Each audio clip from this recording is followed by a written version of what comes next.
Dear students, today we are going to learn transfer of shares and refusal to transfer shares. Transfer of shares means voluntary transfer of shares by a member of a company in favor of another person. A member may transfer the shares for consideration or give it away as gift. Every member has a right to transfer their shares. Transfer of shares का मतलब actually में होता है selling of shares. अगर कोई share holder अपने share transfer यानी cell करना चाहता है तो उसको पूरा राइट होता है कंपनी में कि वो अपने शेयर ट्रांसफ़र कर सकता है। अब ट्रांसफ़र ऑफ शेयर्स में होता क्या है, जब कोई शेयर होल्डर अपने शेयर्स अपनी मर्ज़ी से किसी पर्सन को ट्रांसफ़र करता है तो उसको ट्रांसफ़र ऑफ शेयर्स कहा जाता है। ट्रांसफ़र ऑफ शेयर्स जो है दो पर्पज़ के लिए होता है। पहला पर्पज़ होता है उसमें फॉर कंसिडरेशन, यानी वो पैसे लेकर शेयर सेल करता है कुछ मनी अर्न करने के लिए। और दूसरा रीज़न जो होता है give it away as a gift, या तो फिर वो अपने शेयर ट्रांसफ़र कर सकता है किसी को गिफ्ट देकर। अगर उसका कोई फ्रेंड है, रिलेटिव्स है, ब्रदर सिस्टर, किसी को भी वो गिफ्ट करके अपने शेयर ट्रांसफ़र कर सकता है। तो ट्रांसफ़र ऑफ शेयर जो होता है वॉलंटरी ट्रांसफ़र होता है, यानी शेयर होल्डर अपनी मर्ज़ी से करता है और कंपनी के हर शेयर होल्डर को जो है अपने शेयर ट्रांसफ़र करने का राइट होता है। In case of public companies, shares are freely transferable subject to the provision of articles of association, whereas in case of private company there are restrictions on free transfer of shares. Transfer of shares जो है possible है सिर्फ public company में, क्योंकि public company के shares ही जो होते हैं फ्रीली ट्रांसफ़रेबल होते हैं, लेकिन इसे आर्टिकल्स ऑफ एसोसिएशन के प्रोविजंस के मुताबिक जो है शेयर ट्रांसफ़र करने चाहिए। लेकिन प्राइवेट कंपनी में शेयर जो होते हैं फ्रीली ट्रांसफ़रेबल नहीं होते हैं, तो वहाँ बहुत सारे रेस्ट्रिक्शंस होते हैं। कहाँ पर? प्राइवेट कंपनी में। So there are restrictions on free transfer of shares in private company. A member has to apply to the company for transfer of shares by filling the instrument of transfer and submit the share certificate along with the required transfer fees. Member who is transferring the share is called as transferor, and to whom the shares are to be transferred is called as transferee.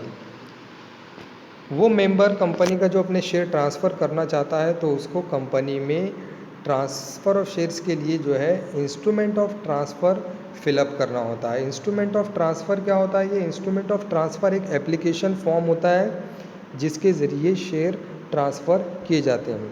तो ये form fill up करके company में जो है share certificate के साथ इसको जमा करना होता है और उसकी जो है फ़ीस होती है, रिक्वायर्ड फ़ीस, वो पे करनी होती है।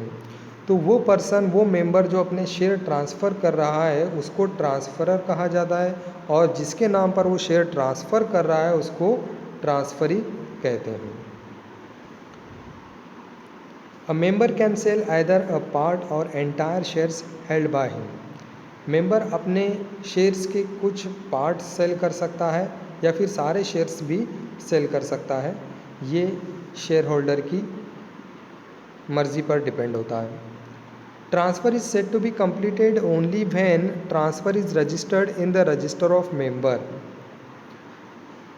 ट्रांसफ़र ऑफ शेयर उसी वक्त कंप्लीट होता है जब ट्रांसफ़र ऑफ शेयर्स की एंट्री रजिस्टर ऑफ मेंबर में की जाती है, तभी हम कह सकते हैं कि ट्रांसफ़र ऑफ शेयर कंप्लीट हो गया। तो जब कोई शेयर होल्डर अपने शेयर इंस्ट्रूमेंट ऑफ ट्रांसफ़र के ज़रिए ट्रांसफ़र करता है तो कंपनी उसकी एंट्री रजिस्टर ऑफ मेंबर में करती है, उसके बाद ही जो है ट्रांसफ़र कंप्लीट होता है।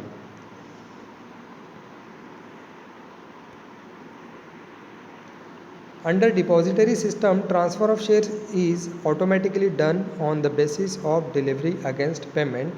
Once the shares are transferred, the liability of the transferor ends. Depository क्या होता है हमको देखना है। डिपॉजिटरी सिस्टम वो सिस्टम होता है जिसमें शेयर्स इलेक्ट्रॉनिक फॉर्म में रखे जाते हैं। शेयर्स की डीलिंग जो होती है इलेक्ट्रॉनिकली होती है। तो इलेक्ट्रॉनिकली जब हम शेयर्स का ट्रांसफ़र करते हैं तो ये ट्रांसफ़र जो है ऑटोमेटिकली होता है। जैसे ही मेंबर उस शेयर्स का पेमेंट करता है, उसके शेयर्स जो है दूसरे पर्सन को ट्रांसफ़र कर दिए जाते हैं। तो एक मर्तबा जब ट्रांसफ़र अपने शेयर ट्रांसफ़र करता है तो उसकी जो है लायबिलिटी कंप्लीट हो जाती है।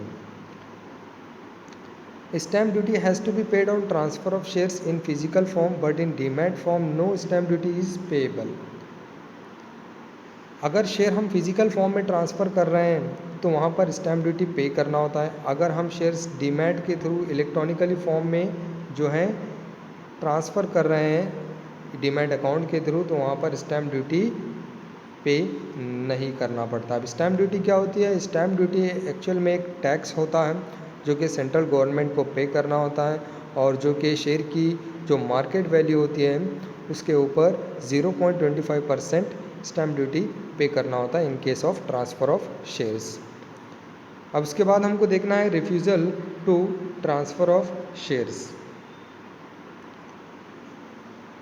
Board of Directors have the authority to refuse registration of transfer of shares. A notice of refusal giving the reason for refusing transfer by the board is to be sent to the member within 30 days from the date on which the instrument of transfer was delivered to the company. Company के board of director के पास authority होती है कि वो transfer of shares को refuse कर सकते हैं, रिजेक्ट कर सकते हैं। और रिफ्यूज़ल नोटिस जो है ट्रांसफ़रर को सेंड की जाती है बोर्ड ऑफ डायरेक्टर्स के ज़रिए, और उसको ये बताया जाता है कि उसका ट्रांसफ़र ऑफ शेयर्स कंपनी क्यों रिफ्यूज़ कर रही है। और ये नोटिस जो है जैसे ही कंपनी के पास इंस्ट्रूमेंट ऑफ ट्रांसफ़र आता है उसके 30 डेज़ के अंदर जो है कंपनी ने उसको रिफ्यूज़ल ऑफ ट्रांसफ़र सेंड कर सकती है। द बोर्ड में refuse registering the transfer under the following conditions. अब वो कौन कौन से रीज़न हैं जिसके वजह से बोर्ड ट्रांसफ़र ऑफ शेयर्स को रिफ्यूज़ कर सकती है, रिजेक्ट कर सकती है। इसमें नंबर 1 है when the provision for transfer of share as given in the articles of association is not fulfilled by the member. अगर मेंबर ने आर्टिकल ऑफ एसोसिएशन की प्रोविज़न फुलफ़िल नहीं की है ट्रांसफ़र ऑफ शेयर्स के लिए, तो बोर्ड ऑफ डायरेक्टर उसके ट्रांसफ़र को रिफ्यूज़ कर सकते हैं। Number 2, when the instrument of transfer is not as per the rules prescribed under the companies act.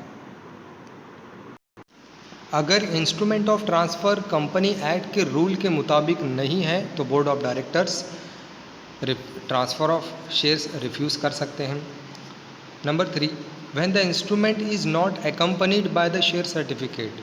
अगर इंस्ट्रूमेंट ऑफ ट्रांसफ़र के साथ शेयर सर्टिफिकेट सबमिट नहीं किया है तो कंपनी जो है ट्रांसफ़र रिफ्यूज़ कर सकती है।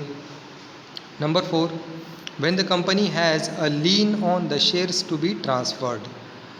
अगर जो शेयर ट्रांसफ़र किए जा रहे हैं उस शेयर्स के ऊपर कंपनी का लीन है, यानी कोई चार्ज है या कोई अमाउंट जो है उस शेयर होल्डर ने कंपनी को रीपे करना है, कोई डेब्ट्स है शेयर होल्डर का, तो ऐसी सिचुएशन में बोर्ड ऑफ डायरेक्टर्स जो है उस ट्रांसफ़र को रिफ्यूज़ कर सकते हैं। A member may appeal to the NCLT against the refusal by the board within a period of 30 days from the date of receipt of refusal notice। अगर board of directors जो है refuse करते हैं transfer request form, तो member जो है NCLT national company law tribunal में जो है इसकी अपील कर सकता है within 30 days from the date of receipt of refusal notice. जैसे ही रिफ्यूज़ल नोटिस हासिल होती है मेंबर को, उसके बाद 30 दिन के अंदर नेशनल कंपनी लॉ ट्रिब्यूनल को मेंबर जो है अपील कर सकता है। If no notice is received, the member can appeal within 60 days in case of a private company and within 90 days in case of public company। अगर member को कोई notice ही नहीं मिलती है तो ऐसी सिचुएशन में मेंबर 60 दिन के बाद जो है इसको अप्लाई कर सकता है, और प्राइवेट कंपनी है तो इसको 90 डेज़ के अंदर अप्लाई कर सकता है।